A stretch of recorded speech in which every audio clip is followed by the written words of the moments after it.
Hi, my name is Yannick Gagnon. I am a student at Durham College, and today's date is August 2nd, 2026. This interview is being completed for the interview and counseling course with Nolan Bludgett. Thank you for agreeing to participate. Today we'll be speaking with. Henry. So, welcome, Ari. Thank you for agreeing to conduct this interview with me. So, before we begin, I'd like to explain what today's conversation is about. This is a practice counseling interview for school. I am a student, not a professional counselor. So, there might be some moment where I pause to think to refer to my notes, and I'll only taking brief notes for myself to remember some important points, and they will be destroyed after this assignment to conserve. Sure. Everything you share with today with me will remain confidential, except if you tell me that something that makes me believe that you or someone else is in intermediate risk of serious harm, or if a child is being abused or neglected. In those situations, I would have the responsibility to seek help. Although I'm leading today's conversation, you remain the expert on your own life, and you can choose to answer or not certain questions. You can correct me at any time if I am misunderstand you, or if you wish to stop the interview at any time. Are you comfortable with continuing? Yes, sure. All right. So to begin with, how are you today? I'm great, thank you. All right. How are you? Hey, I'm pretty great, thank you. And what brings you here today? Um, well, we decided that we would speak a little bit about my daily lives at work. Mm-hmm. Can you go a bit more into details about your personal life and what's been Sure. troubling you? Yes. Well, I'm a social worker and a psychotherapist. I'm working in the mental health field for more than 15 years, but as a sole entrepreneur in psychotherapy for at least 3 years. And right now I have certain difficulties to manage between my personal time and the time I spend at the office. So, yeah, that's it. So it's pretty much juggling life and work life and personal life. Can you walk me through what's been happening that's led you to seek support today? And what has that experience been like for you? Yes. Mainly right now, I'm struggling a little bit between uh, having more the clinic time and time at work, because as a private practitioner, I find it sometimes difficult to take more off time because it directly impacts my incomes. Also, there are a lot of requests for new therapy by new patients, because we are not many of us right here in the region. So it's hard to say no to so many people. So sometimes I just overbook too much. Okay. And can you tell me more about that with the juggling and the expectancy? Because I feel you feel like a certain responsibility to curate to all of the patients in your region, right? Well, it's not that I take on sole shoulders all the responsibility for everyone in the region, but I know when I accept a couple or an individual that they usually tell me that they tried having someone for many weeks or sometimes months before someone agree to see them. So I know there is a lot of pressure about that, and that's one thing. Yeah, so sometimes I accept a new patient, but an old patient can reach me even if I wasn't seeing them actually. They can come back like 6 months after their last appointment, or even more, sometimes a year or two. So it's, well, I can't say no to an old patient, and I just accepted new ones. So sometimes it's difficult to plan ahead. And sometimes like they can overlap, so you want to prioritize not only your old clients because they've been with you for so long, but then at the same time you've just made a promise and you want to keep track. Can you correct me if I'm wrong, or because I feel like there's a tug and pull between wanting to please an ongoing patient, devotion, and keeping a good relationship, but also you want to help with a brand new patient. Yeah, exactly. So, for example, for the next week, I know I'm completely booked. I even overbooked each day more than I usually do. And in the last 2 or 3 days, I already received 2 emails from previous patients that are email me, that are writing me again to meet me for something else, or for the continuation of what we began many months ago. So it's difficult for me to just tell them that I will see them, but in 2 or 3 weeks, or so I'm a little stuck right now.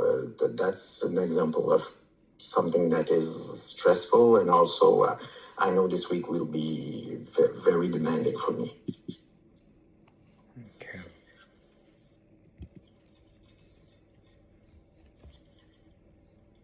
So it sounds like you're feeling pulled in two different directions, wanting to stay committed with ongoing patient while also wanting to be there for someone new. What has been like for you trying to manage that balance? Because it seems like it's affecting not only your personal life, but also your professional life. And so, of course, at the end of the day, you're trying to separate those two different lives.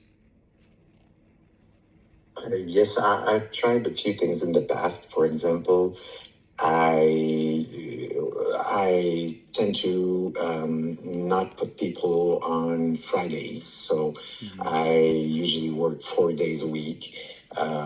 It's longer days, but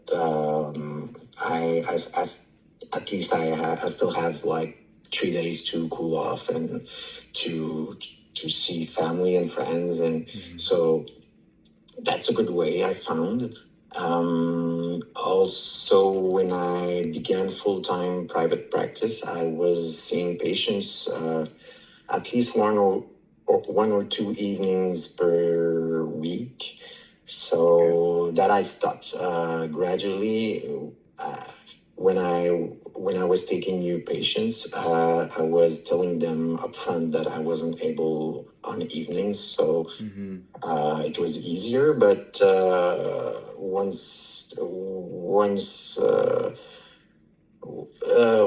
I mean, frequently I still get some previous patients that come back, and they still think I have availabilities after supper. So when I try to offer them an appointment after supper. I mean, sometime I'm at work since 6:30 or 7, so it's a pretty long day, you know. I bet it can become overwhelming sometimes, especially if you only work 4 days a week. Since you're only working 4 days a week, at least it's giving you an extra day to focus not only on your mental health, because mental health comes with you first before you're able to treat someone else, right? So, how's that been? Now, I know a bit of the story around your professional life, but uh, how has this been affecting your outside of work? Like, how has it been affecting your personal life? Have you been having any trouble, any concerns? Yes, I found, I'm discovering right now that I sleep better when I'm on weekends. Mhm.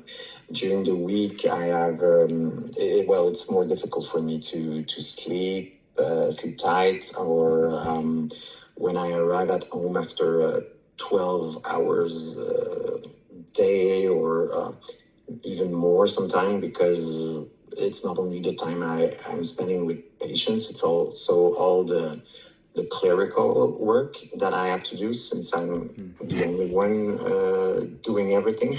So I'm very tired. So sometimes I end up arriving at home at 7 or 8 p.m., and I usually just do the minimal things, just to relax a little bit, and Mhm. then go to sleep, and Unplug. the day after just Mhm. begin exactly like the one before. Okay.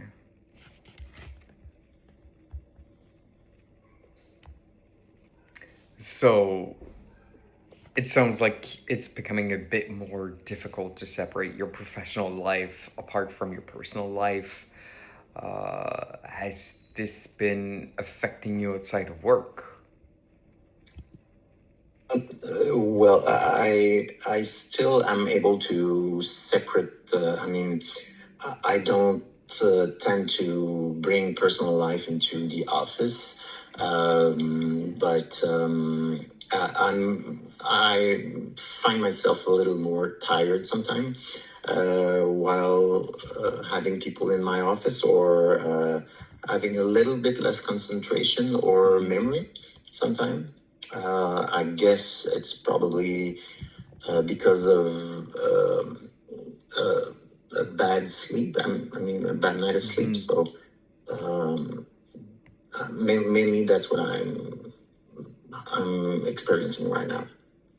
Of course, because a good night's sleep helps with the brain capacity to actually function well. You've also said something that's been interesting to me. You say that you work all by yourself. And I'm guessing the workload has been overwhelming for yourself. Have you ever wondered about seeking help or maybe a second help? Oh, you mean having someone to, dispatch few of my tasks? Exactly. Just having a second pair of hands in order to give you a bit more of a break. It doesn't necessarily have someone that can be doing um, the exact thing that you do. It could be like a secretary, someone that takes care of your calendar, your emails. Yes, there are a few things that I insist on keeping.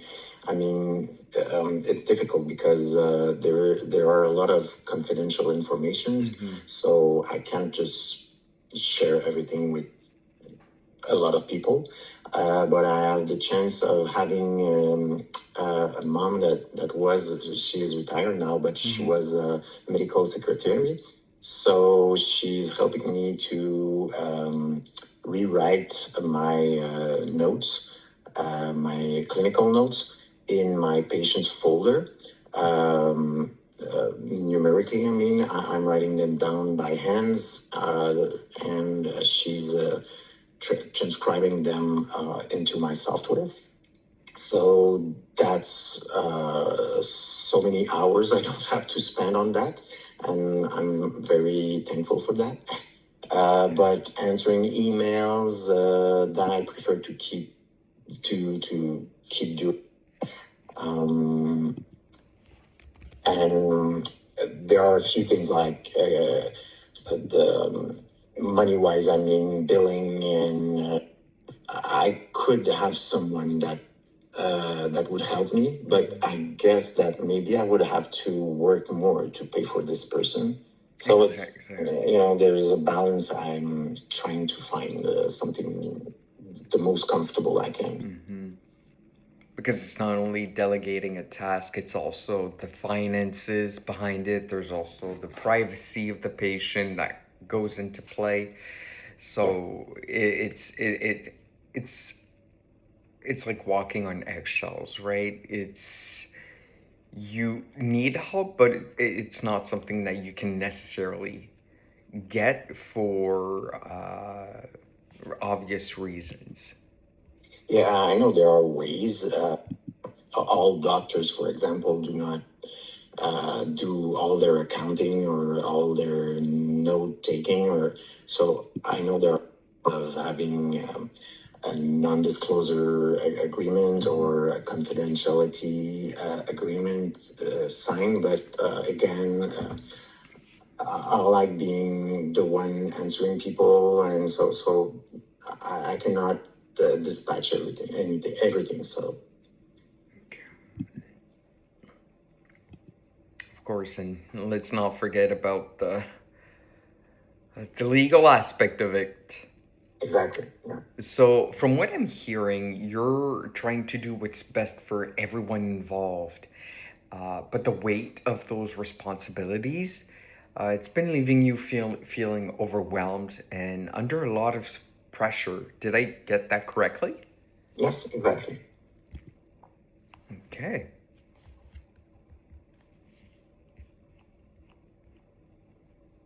And in terms of the approach itself, have you another concern, not concern of mine, but another question of mine is, have you ever taken on responsibility? Like, the way I can describe it is, has the condition of a patient affected you in any sort of way, made you doubt yourself, or was there any situation where professionally you not were questioned, but you took a bit too much to heart, too much personally, and brought that back home with you? Yes. Well, when I told you I was a social worker for 15 years, that's not being, in fact, I'm working in the social, well, I'm working as a caseworker before that, in crisis centers and the suicide prevention outlines. So at the beginning of my career, it was more difficult because I was under a lot of stress. Calls coming at a high pace and with highly suicidal people online. So that was kind of rough. But after many years of doing that and working as a crisis social worker also, and I mean, I became more used to this kind of pressure. But since the last, let's say, 8 or 9 years, I decided to go with more of a general population, meaning less of always in crisis population, I would Mhm. say. So, of course, I have some people really, really in a lot of pain, but it's more balanced today. So that helped. Okay. So I'd like to suggest perhaps an action plan for you if you don't mind. Sure, sure. Right. So we've talked about a lot today, and I really appreciate how open you've been. I truly appreciate it. Thank you. Before we wrap up, though, I'd like us to think about one small, maybe realistic step that we could take between now and the next time that we meet. What do you think would be mostly helpful? Um, hmm. Right now, I think probably the best would be to maybe take a week or two vacation. My last vacations are a few months back, so I think it would be time maybe in the next within the next 2 months probably.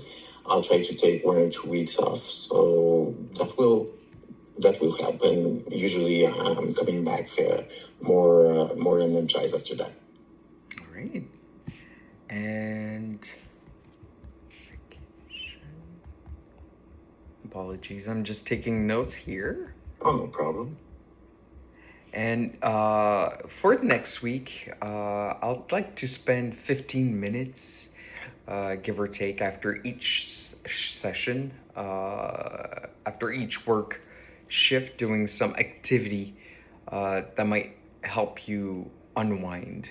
So let's say if you go taking a break, uh, go take a walk, listen to music, journaling, or practicing self-breathing, meditation. And I'd like for you to give that a try at least 3 times a week. So it would be about a 15-minute self-care activity with the length of 3 times a week. Would you believe that it's realistic for you? Sure, of course. And also with the upcoming vacation that you've mentioned, of course, uh, that would be ideal, right? Yeah, Maybe exactly. take a week off or an extra day for the weekend. Anything really can be achievable. Yes, yes, of course. And how confident do you feel about reaching that goal on a scale of 1 to 10, would you say? Oh, maybe at least 9, I guess. Okay. So it would be a minor commitment to your daily activities, even if it's just a 5-minute walk or time to breathe outside. Yeah, yes, of course. It's not a big deal. I can do it. All right. So I would like to thank you for sharing your experience with me It's today. It sounds like okay. you're carrying a lot on your shoulder, It's okay. It's okay. Thank you very much. and I appreciate how honest you've been about how this has been affecting you. Today, we explore some of the challenges you're facing, especially balancing professional responsibilities with your personal well being. And we've identified one small step that you can work for this week. So, again, for our next meeting, we can check how that went, do a little feedback about your week, if you've seen any improvement, if you've seen anything that you would like um, to be worked on, either personally or in between us during the counseling. Uh, so, yeah, we can continue exploring strategies together and find something that really helps you manage the stress. And how are you feeling as we finishing up today? I'm great. Thank you very much. All right, perfect. Well, again, thank you very much for taking the time to talk with me, and we'll be in touch. Sure. Thank you. All right, thank you. Have a nice day. Have a nice day.